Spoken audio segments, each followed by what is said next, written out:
Salve corintiano, salve corintiana, e aí anti-Corinthians, belezeira? Dando continuidade na história do Corinthians, vou estar falando agora sobre o segundo jogo do Corinthians lá em 1910. Depois da derrota para o União da Lapa por 1-0 contra um time que era muito bom, formado por jogadores ingleses que eram operários da São Paulo Highway. Mesmo com a derrota, cerca de 500 torcedores do Corinthians aplaudiram ao término do jogo, entendendo que mesmo perdendo, o Corinthians havia jogado muito bem, onde o time do União da Lapa teve muita dificuldade para poder marcar o único gol daquele jogo. Depois de toda a dificuldade que o Corinthians teve para poder ter o seu uniforme, tecidos cedidos pelo presidente Miguel Bataglia e o vice-presidente Alexandre Magnoni e a costureira Antônia da Silva ter feito uma camisa com uma cor semelhante a essa, e a situação era tão precária que o time não tinha dinheiro nem para comprar os calções. Pegaram o saco de pano,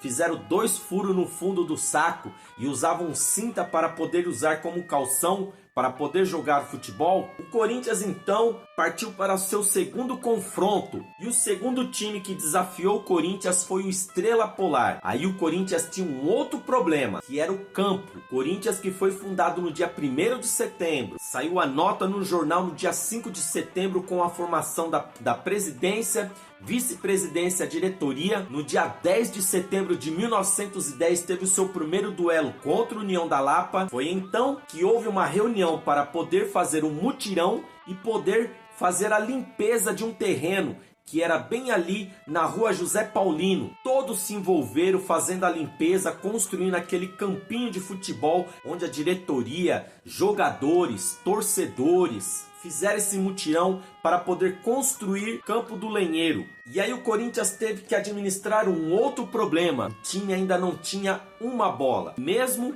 arrecadando o dinheiro dos associados, Antônio Pereira, o Neco, Joaquim Ambrosio, Rafael Perrone, saiu pela cidade buscando associados para poder juntar um dinheiro e comprar uma bola. E depois que finalmente conseguiram juntar 6 mil conto de réis para poder comprar a bola, Corinthians finalmente deu início ao seu segundo confronto contra o Estrela Polar lá em 1910. Como eu falei no vídeo anterior, lá em 1910 os times de várzeas não tinham treinador. Quem escalava o time era o capitão, que na época era Rafael Perrone. E o time daquele jogo contra o Estrela Polar foi com Valente no gol, Rafael Perrone como primeiro zagueiro, Atílio como segundo zagueiro, Lepre e Alfredo como laterais, Pólice, João da Silva e o inglês George Campbell como meio de campo, Luigi Salvatore, Fabi